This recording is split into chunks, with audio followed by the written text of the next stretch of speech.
কলকাতা পুলিশে যাবেন স্যার? ये बहुत बड़ा नेक्सस संदीप घोष चला रहे हैं, इसको तोड़ना, एक्सपोज करना जरूरी है। दो मरतबा इनका ट्रांसफर हुआ, फिर ट्रांसफर होने के बाद दोबारा आके ये पोस्ट पे बैठ गए। करप्शन के अगेंस्ट में, उनके मैल प्रैक्टिस के अगेंस्ट में, फिनेंशियल लिटिगेशन और कुछ स्कैम था जिसके अगेंस्ट में मैंने कंप्लेन लगाया था। आज मैंने हाई कोर्ट में केस भी फाइल किया है, क्रिमिनल केस किया है, वो केस रजिस्टर हो गया और उसका वो कल एडमिशन हियरिंग है। तो ये देखते हैं, फिर हाई कोर्ट से मैंने अपनी सेफ्टी सिक्योरिटी के लिए भी अपील किया है, क्योंकि मुझे भी धमकियां आ रही हैं और ये बहुत बड़ा स्कैम है, बहुत बड़ा नेक्सस है संदीप घोष का, जिसको मैं एक्सपोज करना चाहता हूँ। क्या है वो?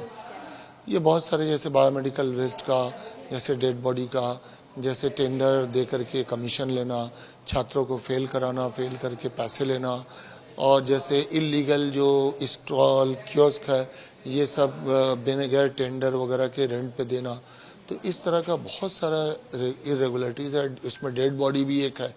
तो मैं चाहता हूँ कि इसकी इंक्वायरी हो ऊंचे लेवल में और उनको सज़ा मिले और उनका ये रैकेट जो है इसका पर्दाफाश हो।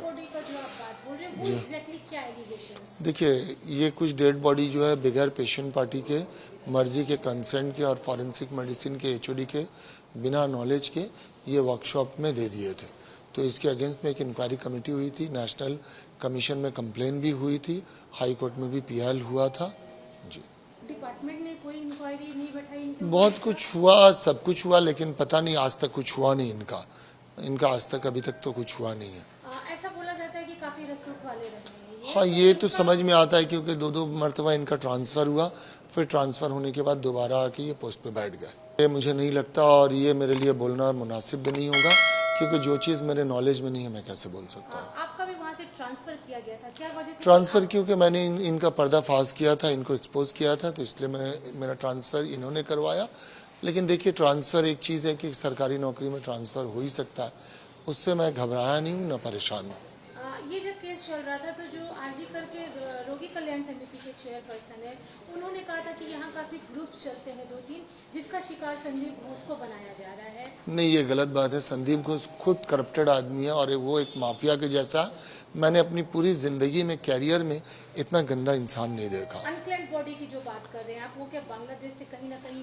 नहीं, कहाँ जाती थी ये नहीं पता, लेकिन वो इससे बेनिफिटेड होते थे, कुछ करते थे, क्योंकि इसके अगेंस्ट में ब्लैक एंड वाइट कंप्लेन हुआ था। अगर आप खोज करेंगे तो नेशनल कमीशन का पोर्टल में भी आपको मिल जाएगा, हाई कोर्ट में भी पीआईएल हुआ था। देखिए, मैंने जब उसके फोटो टीवी में और वीडियो देखा तो मेरे जहन में अचानक से आया कि ये बंदा जो है तो संदीप घोष के अंदर ही काम करता था। तो बस ये जानता था, ये मुझे नहीं पता, लेकिन मैंने उसको डॉक्टर संदीप घोष के साथ देखा था। ये जो इंक्वायरी चल रहा है तो इसके लिए मेरा अभी बोलना मुश्किल है, क्योंकि ये एक्सपोज होंगे, अगर कुछ इन्वॉल्वमेंट होगा तो अवश्य एक्सपोज होंगे। देखिए, मैंने कोर्ट को फाइल किया है करप्शन और ये जो स्कैम है इसके अगेंस्ट में, और आज हाई कोर्ट ने उसको रजिस्टर भी कर लिया। कल एडमिशन हियरिंग है। हाँ, मैंने सीबीआई और ईडी को इंटरवीन करने के लिए कहा है, क्योंकि ये बहुत बड़ा नेक्सस संदीप घोष चला रहे हैं, इसको तोड़ना, एक्सपोज करना ज़रूरी है। ये भविष्य के लिए, बच्चों की ज़िंदगी के लिए, ये देश के हित में होगा, इसलिए मैं कोशिश करूँ। अगर आप ये वीडियो YouTube पर देख रहे हैं तो हमारे चैनल को सब्सक्राइब करें और बेल आइकन को दबाना ना भूलें। अगर आप Facebook पर ये वीडियो देख रहे हैं तो हमारे पेज को लाइक करें।